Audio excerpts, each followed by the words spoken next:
Premièrement, le train qui m'emporta de Birmingham à Manchampton m'entraînait non seulement dans des régions où je n'avais jamais mis le pied, mais aussi bien loin de la clarté coutumière du jour et des sensations ordinaires et quotidiennes des choses, vers la nuit étrange et sans précédent que dominait le gigantesque météore des derniers jours. Le contraste entre la nuit et le jour s'accentua à cette époque de curieuse façon.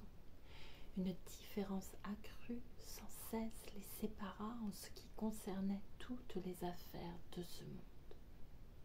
Pendant le jour, la comète était un fait divers dans les journaux, une occurrence que des préoccupations plus immédiates reléguaient au second plan, et ce n'était rien en comparaison des menaces de guerre imminentes.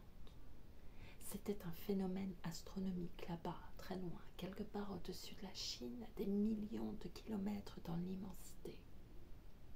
On l'oubliait, mais aussitôt que le soleil avait sombré à l'Occident, les regards se tournaient vers l'Orient et l'astre reprenait son empire. On s'attendait à son apparition certaine, et pourtant, chaque soir, il surgissait à l'horizon comme une surprise. Chaque soir, il surgissait plus brillant qu'on n'avait osé le penser, plus vaste aussi, avec une étrange modification de son contour.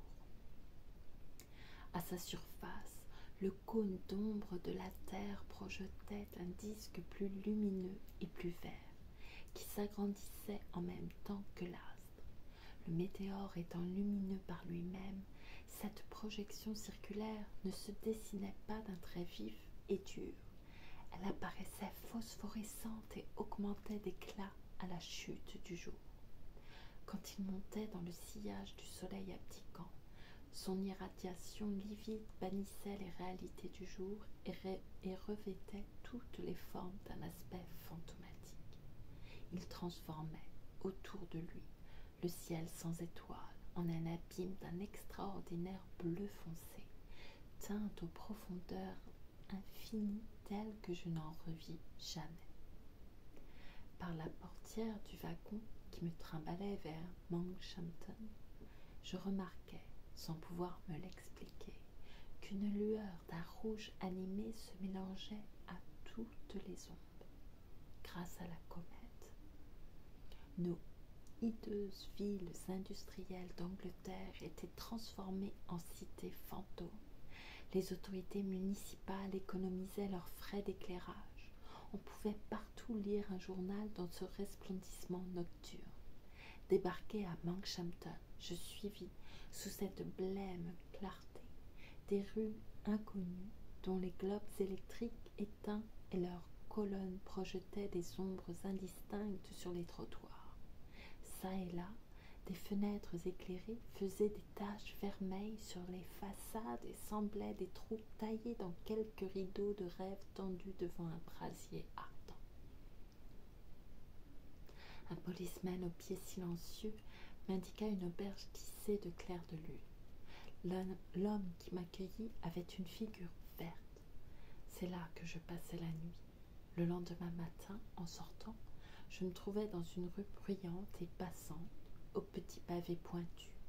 L'auberge de rêve apparut comme ce qu'elle était, un sale petit estaminet empuanti de relents de pierre, et l'aubergiste fantôme révéla une figure maussade au bout d'un long cou tacheté de rouge. Je partis, ayant réglé mon compte. Les camelots braillaient les nouvelles, excitant l'émulation d'un chien hargneux. Désastre anglais dans la mer du Nord, un cuirassé coulé corps et biens. J'achetai un journal et parcourus, chemin faisant, les détails fournis sur ce résultat triomphal de la vieille civilisation. Un grand vaisseau qui, au seul contact d'une torpille lancée par un sous-marin allemand, avait sauté avec ses canons, ses munitions, toute une machinerie la plus coûteuse et la plus belle qu'on fût capable de créer à l'époque, et avec lui 900 hommes valides, robustes et vigoureux.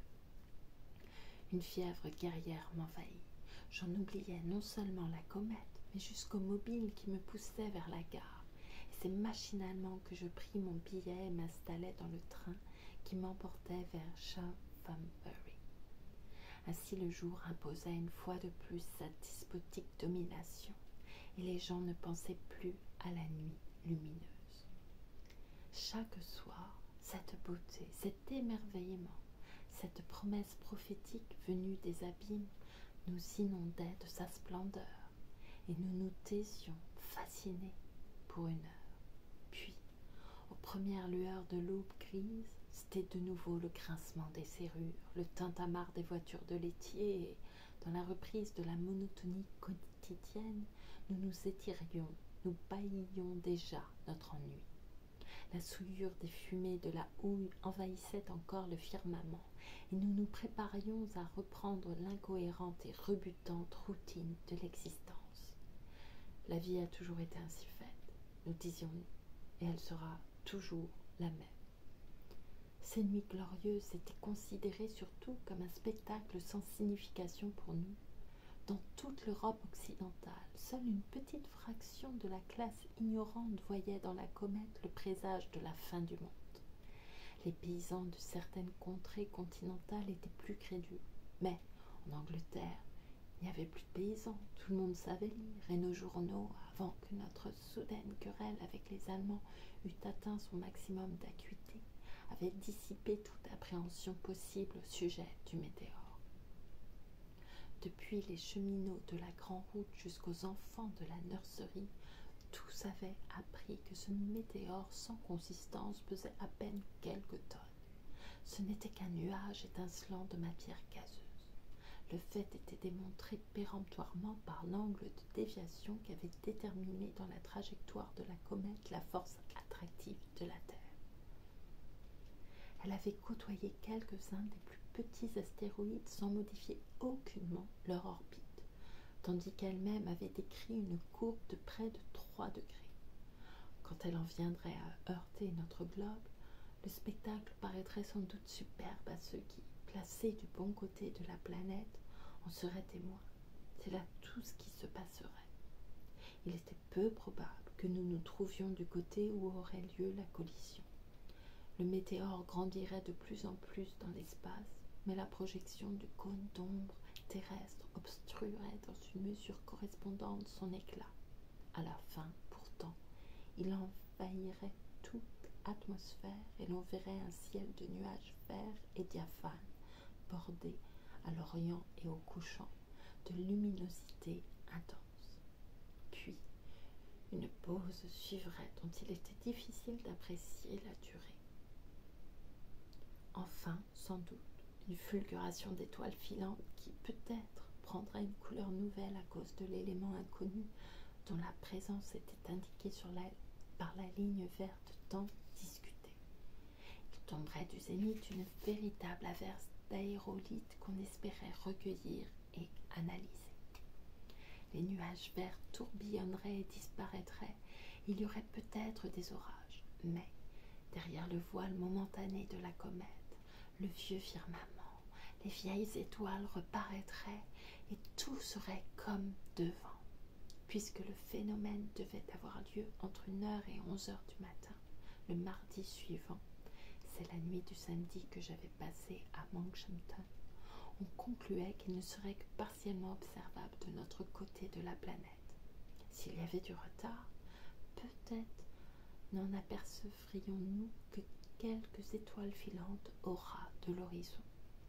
Tels étaient les pronostics de la science.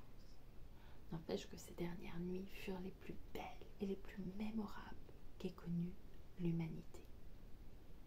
Deuxièmement, le train que je devais prendre à Weaver pour Chatham-Bury avait un retard d'1 heure, attribuable, disait-on, à un mouvement de troupes concentrées sur la côte en prévision d'un débarquement possible des ennemis. La petite ville de Chatham-Bury était bizarre, même pour l'époque. J'avais au reste une disposition d'esprit qui me portait à noter la singularité des choses admises. Dans le recul du temps, cette singularité me paraît plus grande encore. Le lieu était nouveau pour moi. La mer même y affectait un aspect inconnu. Il faut dire que j'avais fait 2 excursions par train de plaisir en apport du pays de Galles, dont les côtes découpées, avec leurs énormes falaises granitiques et les hautes montagnes de l'intérieur, n'offraient en rien l'horizon immense de cette région de l'Est où l'on appelait falaise un talus croulant et grisâle qui dominait la mer de 50 pieds à peine. Quand le petit train local arriva à l'entrée de la ville, après avoir contourné un épaulement de collines, j'aperçus une série d'herbages onduleux, au milieu desquels étaient dressés de grands châssis de planches couverts d'affiches qui attiraient l'œil et interceptaient l'horizon de la mer.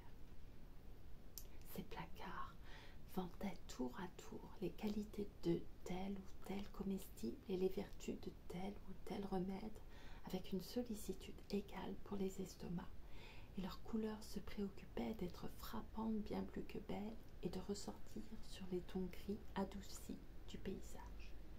La plupart de ces réclames, qui étaient un facteur si remarquable de la vie de cette époque-là, et qui rendait possible l'existence d'innombrables journaux en papier de bois, recommandaient des aliments, des boissons, des tabacs et des drogues qui promettaient de restaurer les organismes que les autres articles auraient sérieusement détériorés. On ne pouvait perdre de vue, dans ce banquet de la vie, le terrible memento mori griffonné sur l'espace qui rappelait à chacun que l'homme, content de vivre dans cette tanière, de se nourrir sans révolte de pareilles ordures, consistait en un canal digestif muni d'appendices propres à en alimenter le fonctionnement, et qu'il n'était guère plus qu'un ver de fumier aveugle et sourd. À côté de pareils placards, on en voyait d'autres, affichant en noir et blanc des noms sonores de domaines. Les idées purement individualistes de ces temps-là avaient entraîné la division par lot et par quartier des terrains en bordure sur la mer. Presque toute la côte de l'Est et du Sud avait été allotie de cette manière. Et si ces projets avaient réussi, la population entière de notre île eût pu se loger dans ces innombrables cottages virtuels. Il va sans dire que rien de pareil ne se réalisa, et que cette défiguration de nos côtes ne fut utile qu'à un petit nombre de spéculateurs. On voyait, tantôt neuves et tantôt pourries, des pancartes d'agences sans clients, dressées sur des terrains coupés par des voies d'exploitation, que l'herbe avait envahis et que des écriteaux à demi effacés baptisaient pompeusement avenue de Trafalgar ou boulevard de la Plage.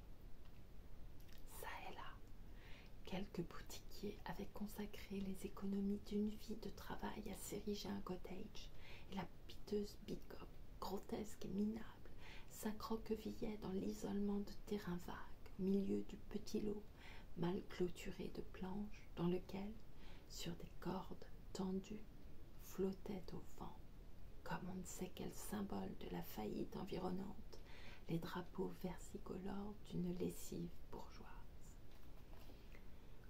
Après avoir traversé une route, nous roulâmes entre des alignements de maisons ouvrières identiques, construites en pauvres briques jaunes, ayant toute une arrière-cour avec un hangar en planches noircies. Ce système de lotissement avait eu pour résultat d'attrister et de salir les approches de toute agglomération, et en particulier les abords de cette petite ville que les guides qualifiaient, en un langage imagé, d'une des plus délicieuses stations de cette région fleurie.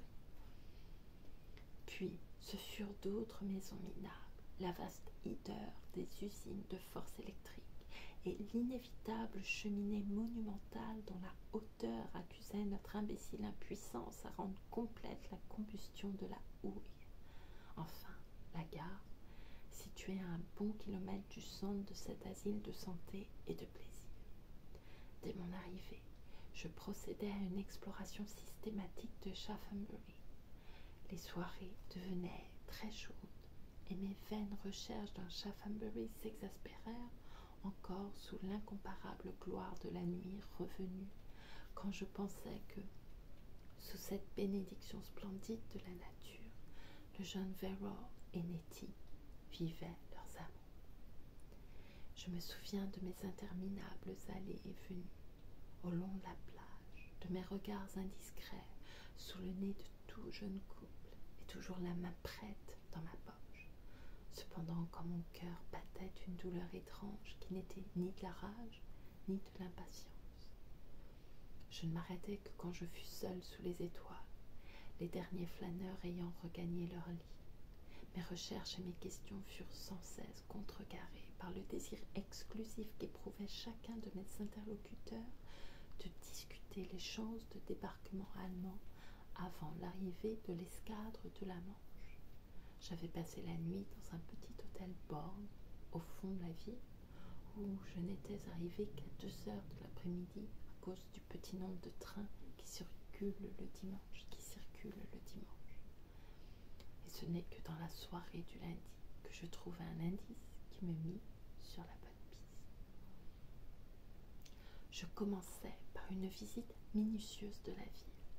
La rue que j'abordais offrait tout d'abord une rangée de boutiques prétentieuses et sentant la faillite prochaine, puis un café et une station de voiture. Au bout d'une double enfilade de petites villas en briques rouges, emmitouflées de verdure, elle débouchait dans une assez jolie grande rue dont les magasins, dans l'accalmie dominicale, avaient clos leurs devantures. Une cloche sonnait quelque part pour l'office, et des groupes d'enfants endimanchés se rendaient au catéchisme. Traversant une place bordée de maisons aux façades de stuc, qui me rappelaient, en plus propre, mon quartier, je me trouvais soudain dans un grand jardin aux allées bitumées qualifiées somptueusement de terrasse marine.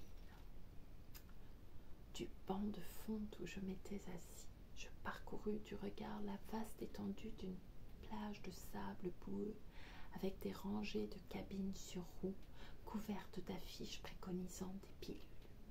Puis, me retournant, j'examinais du côté de la terre les maisons qui semblaient hypnotisées par la lecture perpétuelle de ces conseils médicaux.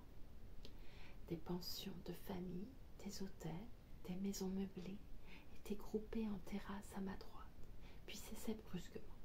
Un échafaudage indiquait l'accroissement de la ville dans la direction du nord et, au bout d'un grand terrain désert, la silhouette rouge et monstrueuse d'un vase de caravansérail écrasait de sa masse tous les environs. Plus loin, sur les sommets des falaises basses et crieuses, s'éparpillaient, comme un troupeau, les tentes blanches des volontaires de la région convoqués à la hâte, et, vers le sud, les dunes sablonneuses développaient à l'infini leurs varennes piquées çà et là d'un groupe de pins, de buissons d'arbustes malingres et ou d'une affiche tendue à bout de perches. Un ciel bleu et métallique englobait ce paysage, et un soleil ardent y couchait des ombres noires. À l'orient, blanchoyait la mer. C'était un dimanche, et le déjeuner plus tardif faisait la solitude dans les rues et sur la plage. Étrange monde que celui-là, pensai-je alors, et combien il doit vous paraître plus invraisemblable. Je fis un effort pour reprendre la suite de mes idées. Qui devais-je interroger? Que fallait-il demander? Voici la détermination ingénieuse à laquelle je m'arrêtais. Venu à Shaphambury, afin d'y passer quelques jours de vacances, je profitais de l'occasion pour rechercher la propriétaire d'un boa de plumes oublié dans l'hôtel de mon oncle à Wyvern par une jeune dame voyageant avec un jeune gentleman apparemment de nouveau marié. Il devait être arrivé à Shaphambury le mardi. Je me répétais longuement mon histoire imaginaire et inventais, pour mon oncle supposé et son hôtel, des noms plausibles. L'histoire justifierait mes questions. Ce point décidé, je demeurai assis sur le banc, recueillant mes forces pour me mettre en campagne. Enfin, résolu, je me dirigeai vers un superbe hôtel que son luxe, à mes yeux inexpérimentés, désignait comme le lieu même que devait choisir un jeune homme opulent et distingué. La porte d'entrée, aux glaces pivotantes, me fut ouverte par un portier ironique et cérémonieux qui, tout raide dans son uniforme vert chamarré, m'écouta en m'examinant des pieds à la tête, pour en référer aussitôt, avec un accent tudesque, à un somptueux portier-chef qui, à son tour, me mena à un personnage princier trônant derrière un bureau de chêne et de cuivre admirablement poli. Tout en me répondant, l'élégant commis ne détachait pas son regard de mon col et de ma cravate, que je savais dans un état lamentable. « Je cherche une dame et un monsieur qui sont arrivés à Shaftonbury mardi, déclarai-je avec assurance. Des amis à vous, fit-il avec une ironie impitoyablement subtile. Finalement, je parvins à la certitude que les jeunes gens n'étaient pas descendus là, il n'y avait pas retenu de chambre. Je ressortis par le majestueux tourniquet que manœuvra le portier narquoisement obséquieux. Je me trouvais dans un état de désarroi, de malaise tel que je n'affrontais de l'après-midi aucun autre établissement. Les promeneurs chics du dimanche m'en imposaient. Le sentiment de ma médiocrité personnelle me faisait perdre de vue le but poursuivi. La bosse que faisait à ma poche de veston l'indéfectible revolver devait se remarquer et j'en avais honte.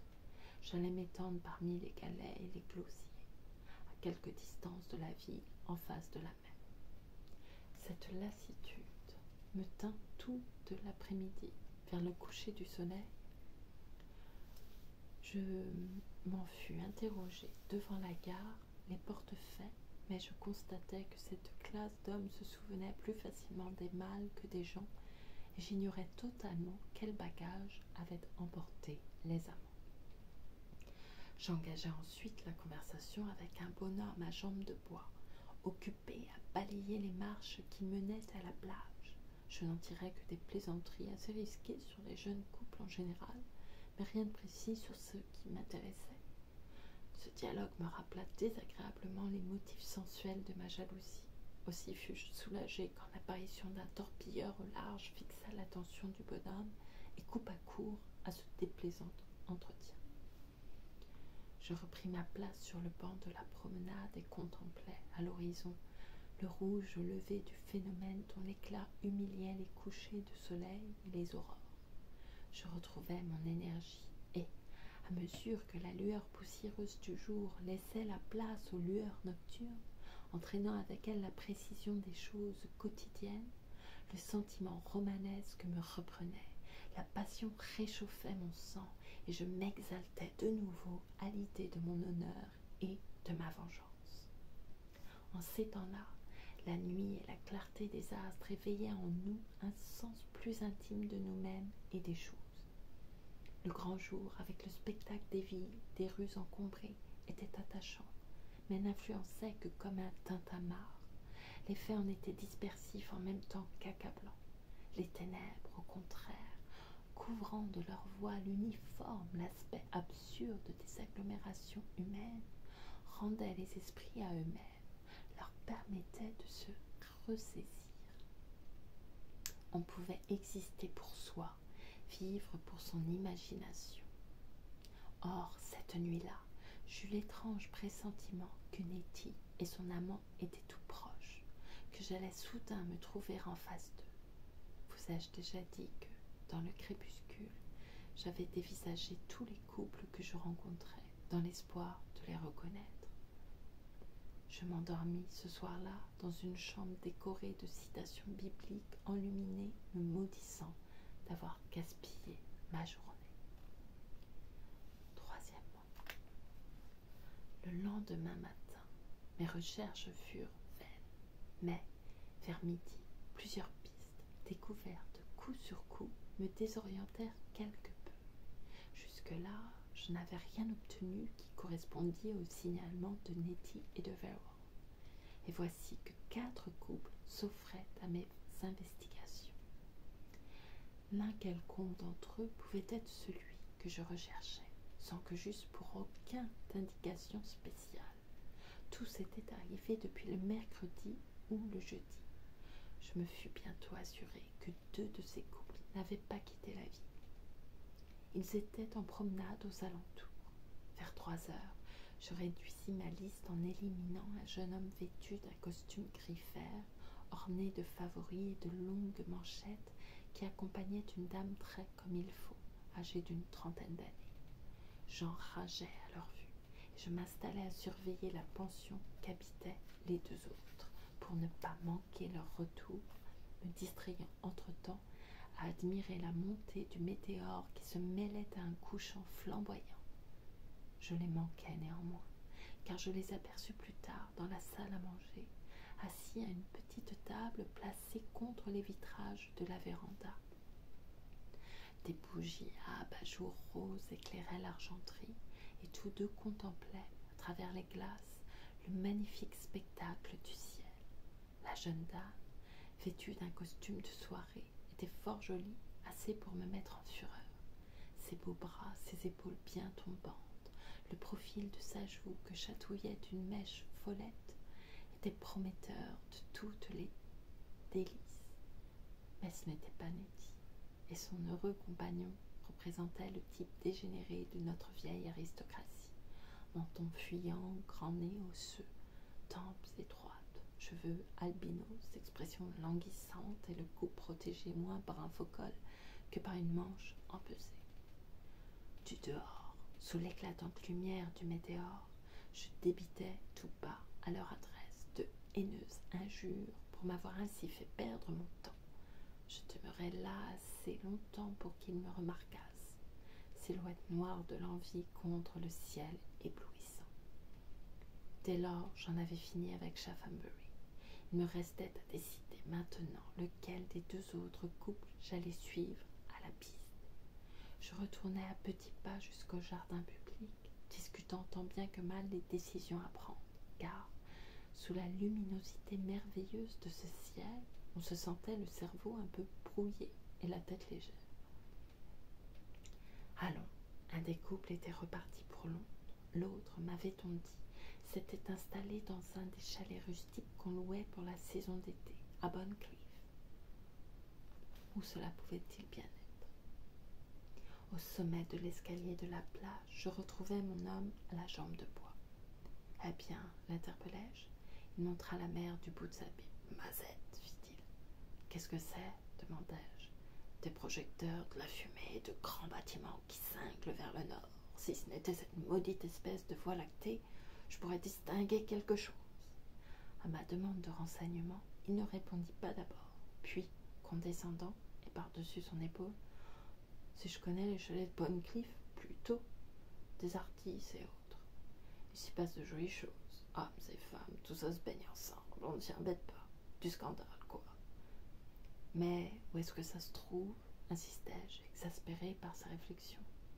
« Voyons donc cette lueur. C'est un coup de canon, le diable m'emporte. » Plus moyen de rien tirer de lui. Cependant, à force d'obstination et en l'assurant que je l'importunerais jusqu'à ce qu'il m'ait fourni les renseignements que je voulais, je l'arrachais à la contemplation de ces allées et venues fantomatiques entre l'extrême horizon du large et l'irradiation du firmament. Finalement, je le secouai par le bras. Il se retourna avec un jurement. « Ça se trouve à 7 milles sur cette route-ci, tout droit. Maintenant, allez au diable et fichez-moi la paix. » Je le remerciai par quelques sarcasmes désobligeants et lui tournai les talons. Vers l'extrémité de la terrasse, je rencontrai un policeman, occupé aussi à surveiller le ciel, et je vérifiai auprès de lui l'exactitude des renseignements du bonhomme. « Un peu déserte la route, » m'écria-t-il de loin. Une intuition bizarre me certifia que j'étais sur la bonne piste. Laissant derrière moi la masse noire de Shaphambury, je m'enfonçais dans la pâle lumière nocturne du pas assuré d'un voyageur qui atteint son but. Je n'ai souvenir d'aucun des incidents qui durent marquer cette longue étape, sinon d'une fatigue croissante, d'une mer étale comme un grand miroir, une coulée d'argent parée par de lentes ondulations que, par instants, une brise faible comme un soupir chiffonnait de rides miroitantes qui, lentement, progressivement, s'effaçaient. La route, par place, était faite d'un sable incolore dans lequel les pieds enfonçaient profondément. Puis, sur une certaine distance, c'était un cailloutis crayeux dont les cassures avaient des facettes brillantes. Des broussailles noirâtres, partout ou partaillis, garnissaient les dunes. Dans un pâturage, de grands moutons se mouvaient comme des fantômes sur un fond de grisaille uniforme. Puis, l'ombre lourde d'une pinède couvrait le chemin jusqu'à une orée d'arbres fantastiquement rabougris. Parfois, des pins solitaires semblaient faire sur mon passage des gestes de sorcier. C'est dans cette solitude que je me trouvais soudain face à face avec un écriteau annonçant à tout ce silence, à ces ombres et à la lueur du météore que les maisons seraient construites au gré des acquéreurs. L'aboiement lointain d'un chien me fit saisir instinctivement mon arme et l'examiner avec soin. Sans doute dans ce geste, l'idée de Nettie et de ma vengeance était incluse, mais je n'en ai nul souvenir. Ce que je revois distinctement, c'est la lueur verte qui semblait ouater le canon et le chien de l'arme, cependant que je la retournais dans ma main. Mais ce qui m'impressionnait plus que tout, c'était la vue du ciel, merveilleux, lumineux, sans étoiles ni lune, et, entre l'horizon de mer et les bords de la comète, cet abîme de profondeur bleue.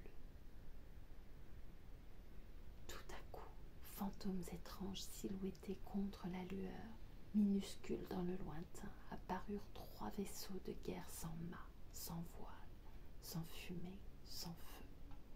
Sombres, mortels, furtifs, faisant route à toute vitesse en conservant strictement leur distance. Puis tout cela disparut, englouti dans la brume lumineuse.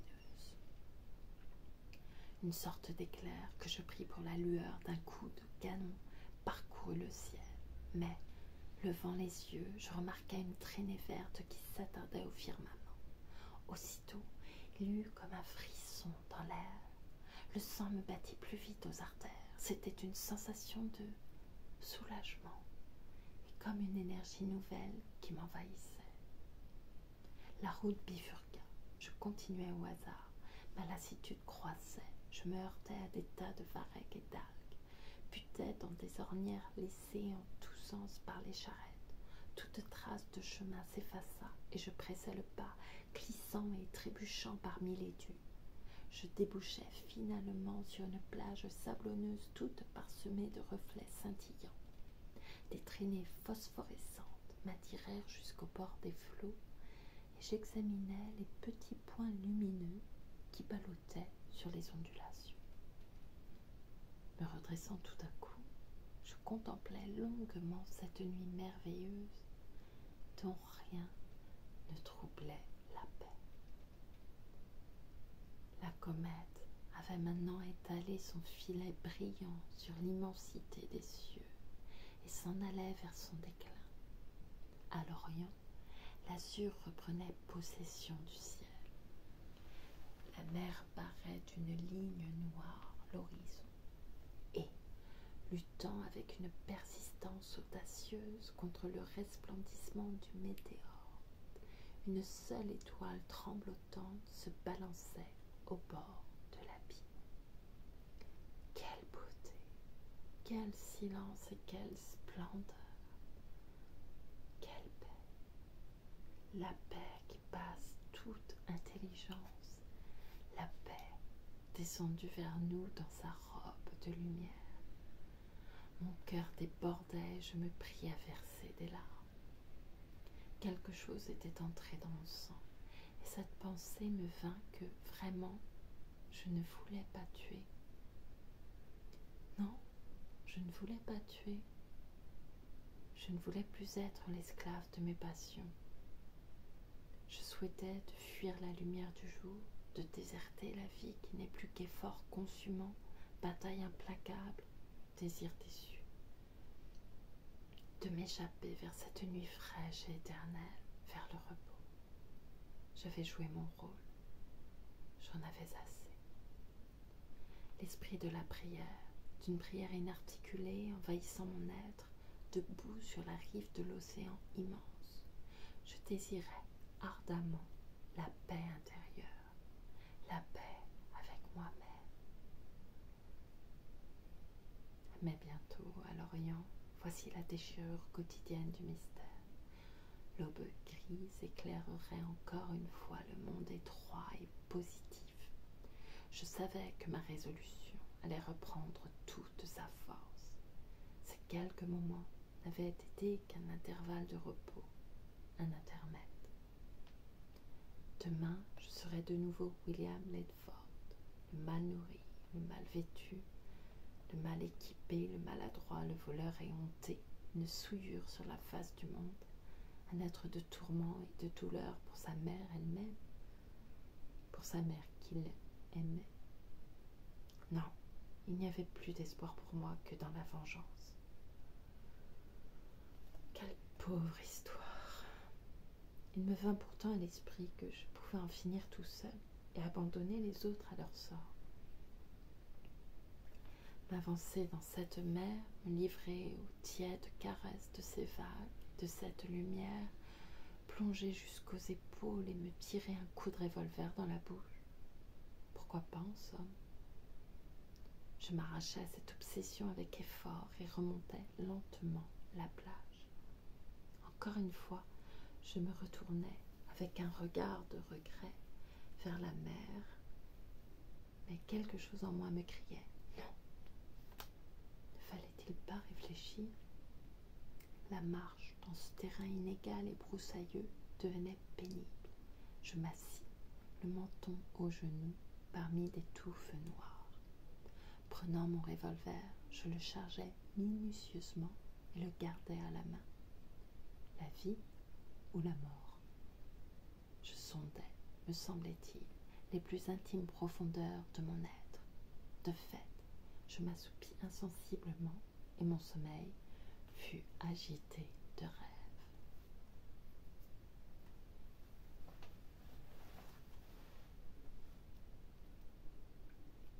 Quatrièmement, je m'étais éveillée. Deux êtres se baignaient dans la mer. La lumière était toujours merveilleusement blanche et la bande bleue de l'horizon ne s'était pas élargie. Ces gens avaient dû arriver au moment même où je m'endormais et m'avaient réveillée presque aussitôt. Ils revenaient vers la plage avec de l'eau jusqu'à la poitrine. La femme portait sa chevelure abondante relevée au sommet de la tête et l'homme la poursuivait. Leur buste se silhouettait en noir sur un fond d'argent et traçait un sillage de petites lames au scintillement vert. Soudain, l'homme se mit à frapper l'eau des deux mains, éclaboussant sa compagne qui ripostait. En quelques pas, ils n'eurent de l'eau que jusqu'aux genoux, et bientôt leurs pieds rompirent la souple bordure d'argent que se tissaient les vagues. Tous deux avaient, pour unique costume, des maillots collants qui ne dissimulaient rien de la beauté de leur jeune forme. La femme lança un coup d'œil par-dessus son épaule, et voyant que l'homme l'avait presque rejointe, elle tressaillit, gesticula et poussa un cri qui me perça jusqu'au cœur. Elle précipita sa fuite, passa comme le vent près de moi et se perdit dans l'ombre des broussailles, suivie de près par son compagnon dont j'entendis la voix mâle et le rire que saccadait l'essoufflement. Tout à coup, une fureur bestiale me secoua des pieds à la tête. Je bondis, les poings tendus dans un geste d'impuissante menace vers le ciel, car cette ombre légère et vive s'était nettie, et l'homme, c'était l'amant pour qui elle m'avait trahi. Quoi, j'aurais pu mourir là, dans une minute de défaillance, quand la vengeance était à portée de ma main. Alors, le revolver au poing, je m'élançai à la poursuite des deux baigneurs insouciants. À chaque pas, je trébuchais parmi les obstacles ou enfonçais dans le sable mouvant et silencieux. Cinquièmement, du haut de la crête, je découvris le village que je cherchais, niché au creux des dunes. Une porte se referma avec bruit. Les deux baigneurs avaient disparu. L'œil fixe, je fis halte. Un groupe de 3 maisonnettes basses était tout proche, et c'est dans l'une d'elles qu'ils avaient disparu. Mais j'étais survenue trop tard pour les voir entrer. Les fenêtres et les portes, sans nulle lumière à l'intérieur, bâillait confiante sur la nuit. Cette petite plage où j'étais enfin arrivée devait son existence à une réaction de l'esprit artistique, au besoin de désinvolte simplicité qu'éprouvaient les gens indépendants, écœurés du luxe onéreux, des simagrées mondaines et du manque de confort qui caractérisait les grandes plages à la mode. Comme, depuis un assez bon nombre d'années, les compagnies de chemin de fer se débarrassaient à des prix avantageux de leurs vieux wagons, quand ils étaient hors de service, un individu avisé avait une idée de génie de transformer ces caisses hors d'usage en de petites cabines habitables pendant la belle saison. Ces installations avaient un vif succès dans un certain monde bohème. On accolait cabine contre cabine et ces chalets improvisés, peints de couleurs gaies, agrandis et enjolivés de marquises et de larges vérandas, formaient le plus ravissant contraste avec les mornes rigidités des stations estivales fréquentées par la société mondaine. Sans doute, pour se plaire dans ces campements, il fallait accepter de gaieté de cœur bien des incommodités qui faisaient d'ailleurs que cette vaste plage de sable restait réservée plus sûrement à la jeunesse et à la belle humeur. Les mousselines artistiques, les guitares et les mandolines, les lanternes vénitiennes et le chant de la friture formaient la gamme d'impressions qu'on gardait de pareilles villégiatures. Pour moi, tout était mystérieux et déroutant dans la vie de ces nomades du plaisir. J'en aggravais plutôt que je n'en mitigeais l'impression anormale au souvenir de ce que m'en avait insinué le balayeur à la jambe de bois. Je ne vis pas tout cela sous un riant aspect de paresse joyeuse et de cœur léger, mais sombrement, avec le regard du pauvre qu'empoisonne la privation éternelle de toute joie. Car le pauvre, l'ouvrier calleux, n'avait nul droit à la beauté et à la propreté. Du fond d'une vie crasseuse et sordide, du fond de son désir boueux, il regardait de loin, d'un œil d'envie, ces êtres heureux. Imaginez cette société où les gens du commun voyaient l'amour sous une forme bestiale et comme le frère jumeau de l'ivrognerie. L'amour sexuel, à cette époque lointaine déjà, avait un fond de cruauté et de tristesse. C'est du moins l'impression que j'en ai rapportée de par-delà le grand changement. Réussir en amour semblait un tel triomphe que tout autre succès pâlissait auprès. Mais n'y pas réussir entachait comme d'une tare ou d'une souillure.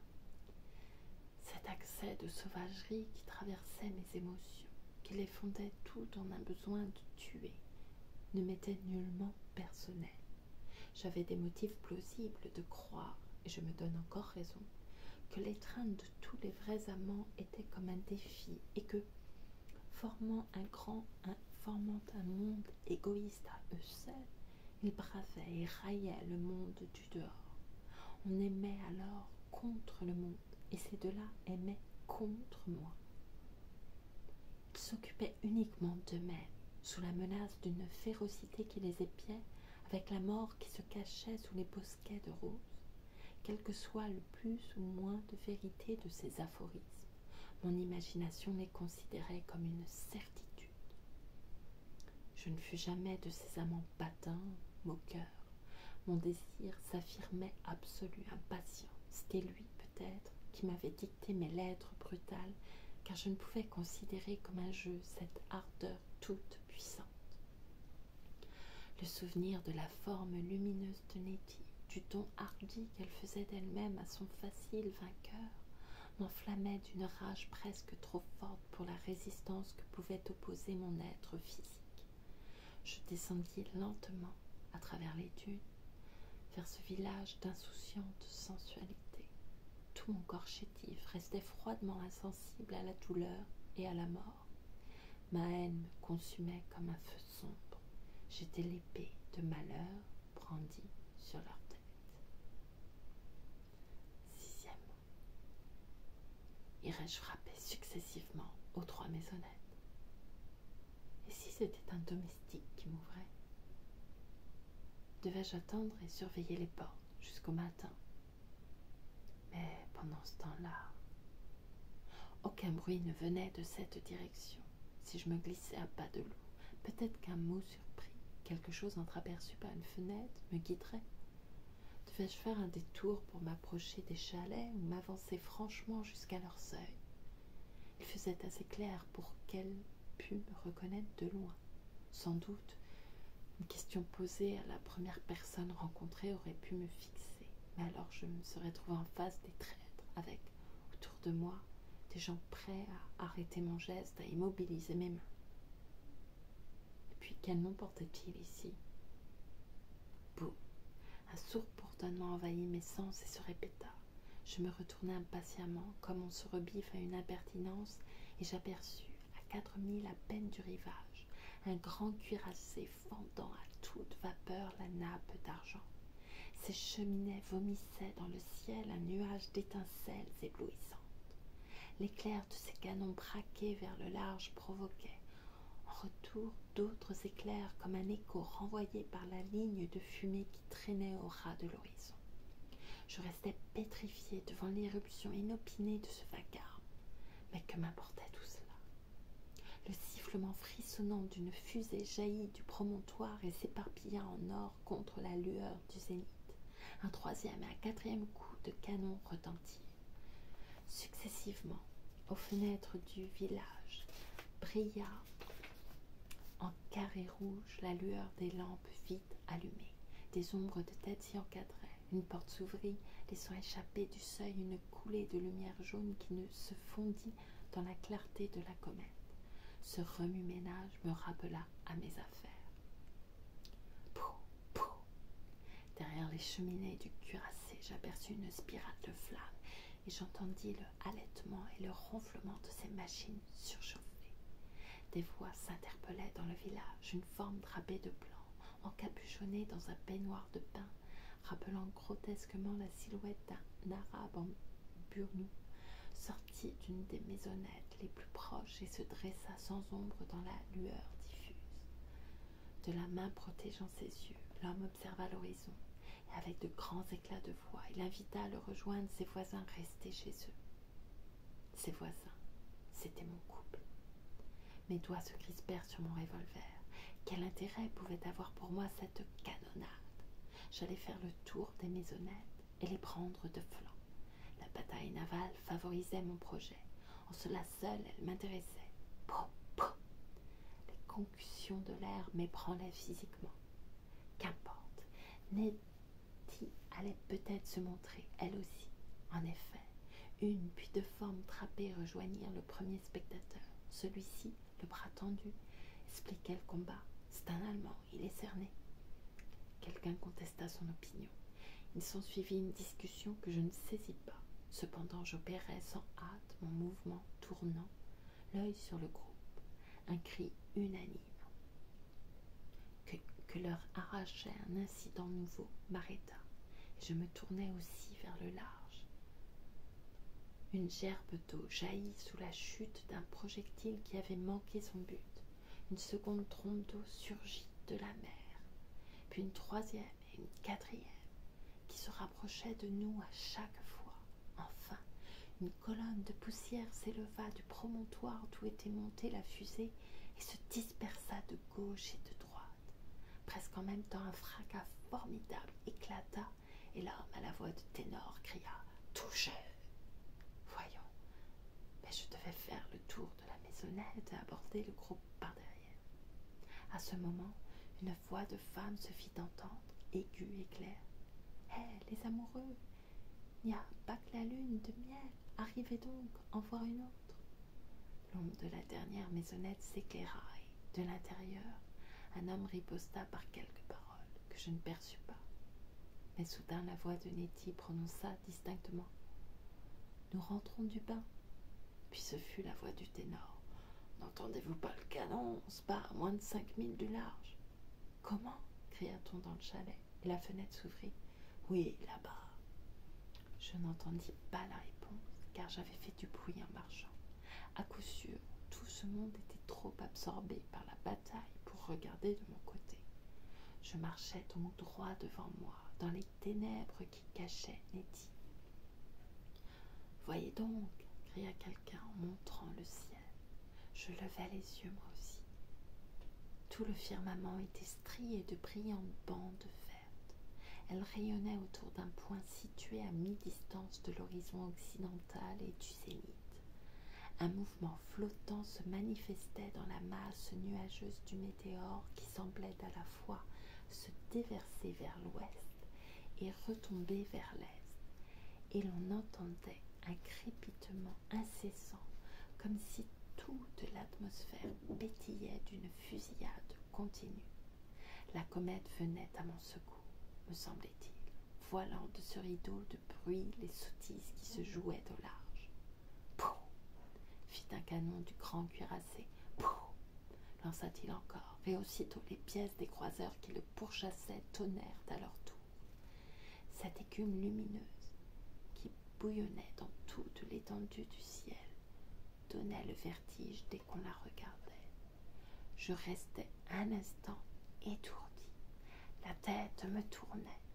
Une pensée soudaine, curieusement étrangère à mes soucis du moment, me traversa l'esprit. Si après tout, ce qui s'était dit de la fin du monde allait s'accomplir, c'est Parlotte qui aurait eu raison. Puis tout cela me parut machiné pour consacrer ma vengeance. En bas, cette bataille, là-haut, ce firmament de feu, n'était que le vêtement orageux de mon action. La voix de Nettie s'éleva à moins de 50 mètres, réveillant ma colère. Je devais la retrouver. Dans cette heure de terreur, je devais lui apporter une mort inattendue. Elle serait à moi, je la reprendrais d'une balle de revolver sous les grondements du tonnerre et dans les affres de l'épouvante. À cette pensée, je poussai un cri sauvage qui se perdit dans le tumulte et je m'avançai téméraire, l'arme au poing. 50, 40, 30 mètres, le petit groupe insoucieux de mon approche s'augmentait de nouveaux arrivants. Mon but seul m'accaparait. La bataille navale, les feux du météore me devenaient indifférents. Quelqu'un en courant sortit de la maisonnette et, une phrase inachevée aux lèvres, fit halte soudain à ma vue. C'était Nettie, coquettement drapée dans un manteau sombre, la lumière verte éclairait en plein ses traits charmants et son cou d'ivoire. Elle offrit l'expression de la surprise et de la terreur en me voyant avancer sur elle. On eût dit qu'une force l'avait saisie au cœur et l'immobilisait pour servir de cible à mes balles. Pouh! Hurla le cuirassé d'un ton comminatoire. Bam! Clapit le revolver dans mon poing crispé. Le geste avait été plus fort que moi. Je ne voulais pas tirer sur elle à ce moment-là, non? Bam! Puis mon arme une seconde fois, tandis que j'avançais encore. Des deux coups, aucun n'avait porté, semblait-il. Elle fit 2 pas vers moi, le regard fixe. Puis quelqu'un s'interposa, en qui je reconnus le jeune Verrall. Un gros homme, l'individu au burneau, surgit brusquement devant eux comme un bouclier absurdement inefficace. Son visage convulsé exprimait la frayeur et l'effarement. Il se précipita au-devant de moi, les bras ouverts, en criant quelques bêtises avec l'allure de qui part la route à un cheval emballé. Il s'efforçait, compris-je, de me dissuader. C'était bien le moment de déconseiller. Imbécile, invectivai-je, la voix rose, la voix rauque. Ce n'est pas à vous que j'en ai. Mais il n'en fit pas moins à Nettie un écran de sa corpulence. Par un effort terrible de volonté, je me retins de lui tirer au travers du corps. Malgré ma surexcitation, j'avais encore conscience que je ne devais pas le tuer, celui-là. Pendant quelques secondes, je ne sus vraiment à quoi me résoudre. Puis, me décidant brusquement, je fis un bond de côté, fonçai sous son bras gauche étendu et me trouvai en face de 2 autres individus à l'attitude assez irrésolue. Je tirai un 3e coup en l'air, par-dessus leur tête, et courus sur eux. Ils s'écartèrent à droite et à gauche. Je m'arrêtai pour attendre un jeune homme à museau de renard qui accourait de côté et projetait sans doute de m'assaillir de flanc. Il recula d'un pas devant mon offensive résolue, courba l'échine et, de son coude levé, se protégea la tête. Ma route était libre et j'aperçus devant moi Nettie que Verrall entraînait par le bras dans une fuite éperdue. Parfait, me dis-je. Ma quatrième balle se perdit dans leur direction. Exaspéré par ces maladresses successives, je me lançai furieusement à leur poursuite, déterminé à les pourchasser jusqu'à bout de force et à ne plus tirer qu'à bout portant. C'est à cela que j'en veux, criai-je, écartant tous les importuns. À 1 mètre, me répétai-je, haletant. À 1 mètre, ne risque pas une balle avant d'être à 1 mètre, pas une balle. J'entendis courir derrière moi, mais au train où nous allions, les 2 amants et moi, ces gêneurs eurent tôt fait d'abandonner la course. Nous détalions à toutes jambes et, pendant un moment, je fus tout entier absorbé par la monotonie de ce galop rapide. Le sable tourbillonnait sous mes pas en nuages teintés de vert. L'atmosphère était assourdie par des grondements incessants de tonnerre. Un brouillard vert et lumineux roulait sur le sol autour de nous. Qu'importait de pareils détails? Nous courions toujours, gagnais-je du terrain ou non? Telle était ma préoccupation. Ils franchirent la brèche d'une clôture soudain interposée et filèrent à droite. Nous nous trouvions sur une route, mais ce brouillard vert qui s'épaississait, il semblait qu'on dût le fendre pour avancer. Les fuyards commençaient à y disparaître. Mon énergie redoubla et je gagnai une douzaine d'enjambées. Elle faillit tomber. Il la soutint et l'entraîna en avant. Ils tournèrent à gauche, quittant la route et passant à travers champs. Un faux pas me fit rouler dans un fossé qui semblait plein de fumée. En me relevant, je ne distinguais plus qu'à peine la silhouette des fugitifs dans le brouillard livide. Mais je repris ma course opiniâtre. En avant, en avant. La violence de l'effort me tirait des gémissements intermittents. Je trébuchais de nouveau et proférais des jurons furibonds. Les concussions des pièces de gros calibre dans l'air opaque me faisaient bourdonner les oreilles. On ne les voyait plus. On ne voyait plus rien, mais j'allais toujours. Mon pied chopa encore une fois. De hautes herbes ou des bruyères m'entravaient les jambes. Je ne voyais pas sur quoi je marchais, car la couche de brouillard tournoyait maintenant à hauteur de mes genoux. Mon cerveau était pris de vertige. Quelque chose tourbillonnait et ronflait dans ma tête, tandis que je me débattais enfin sous les plis multipliés de ce rideau vert sombre qui s'écroulait sur moi. Des ténèbres impénétrables enveloppaient toutes choses. Dans un dernier frénétique effort, je tendis mon revolver à bout de bras et je fis feu au hasard en m'affalant de tout mon long sur le sol. Le lourd rideau vert était devenu tout noir et rien ne subsista du monde et de moi. Et c'est la fin du livre 1 et de cette lecture aussi.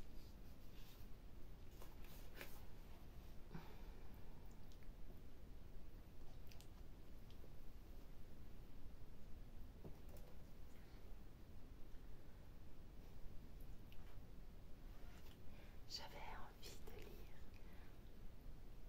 2 extraits des Archives de la joie de Jean-François Beauchemin pour les personnes les personnes qui me connaissent savent que j'aime lire Jean-François Beauchemin. Il m'apporte aussi beaucoup de légèreté et j'aime ça. Je vais vous lire L'imagination et Nuit blanche. Voilà. L'imagination. Je n'ai jamais eu beaucoup d'imagination. Je considère que tous les livres que j'ai écrits ne sont que des morceaux de réalité remodelés. C'est peut-être aussi parce que l'imagination me manque que j'écris tous les jours de ma vie, de 8h à midi, plus ou moins. Espérant ainsi qu'à la longue, les idées me viendront, au moins un peu. Mais la plupart du temps, les grandes pensées me fuient. C'est pourquoi mes livres sont toujours si pleins d'objets pratiques et de considérations terre à terre. Je tente bien entendu de rendre plus littéraires ces objets en y appliquant une espèce de science, mais non. Dans l'ensemble, je ne pense pas avoir beaucoup d'aptitude pour les concepts, seulement une attirance irrésistible pour une certaine beauté tangible. La lune au-dessus de l'étang, les chevreuils si mystérieusement pacifiques, l'extrême timidité de la salamandre à 4 doigts qui habite mon jardin, ce genre de choses. Il faudrait, pour le prouver, mener sur mon corps 2 ou 3 expériences en laboratoire, mais à mon avis, les quelques atomes de créateur contenus dans ce corps me servent bien davantage à rectifier le réel qu'à le refaire. Je me suis aperçue récemment que lorsque j'étais en train d'écrire un livre, je n'imaginais rien, ne rêvais à rien, mais que je m'appuyais de tout mon poids sur la vérité sombre, incertaine, complexe, ouverte, flexible et changeante de ma chair et de mon existence, et que je cherchais donc une façon non pas de transformer la vie, mais de la pousser un peu plus loin. Nuit blanche.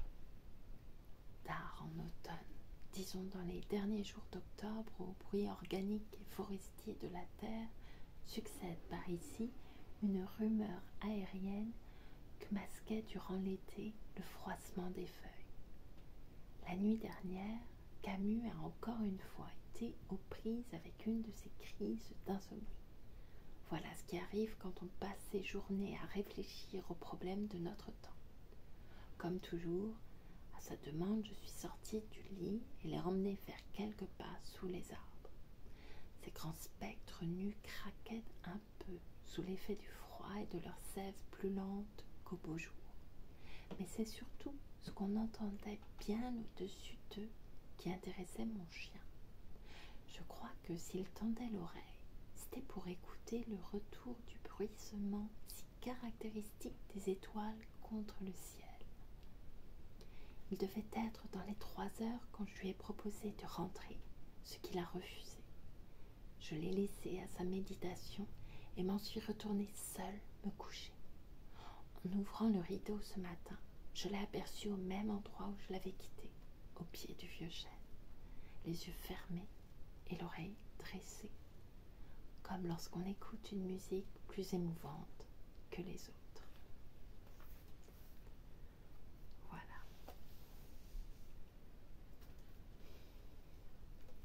Et je vais terminer par une chanson avant de vous quitter. Pardon.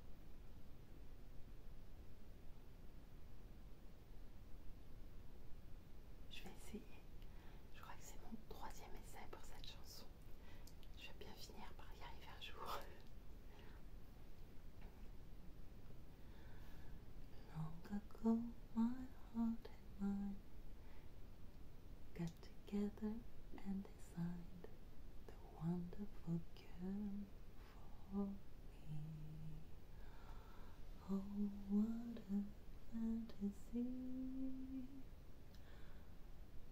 Though the idol of my heart can behold her like art, I wonder if she will be, or where's the fantasy?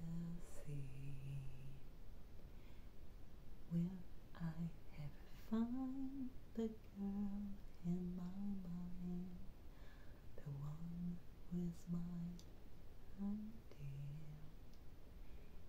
Maybe she's a dream, and yet she might be just around the corner waiting for me. Will I recognize the light in her eyes that no other eyes reveal? Or will I pass her by and never even know that she was my ideal? Will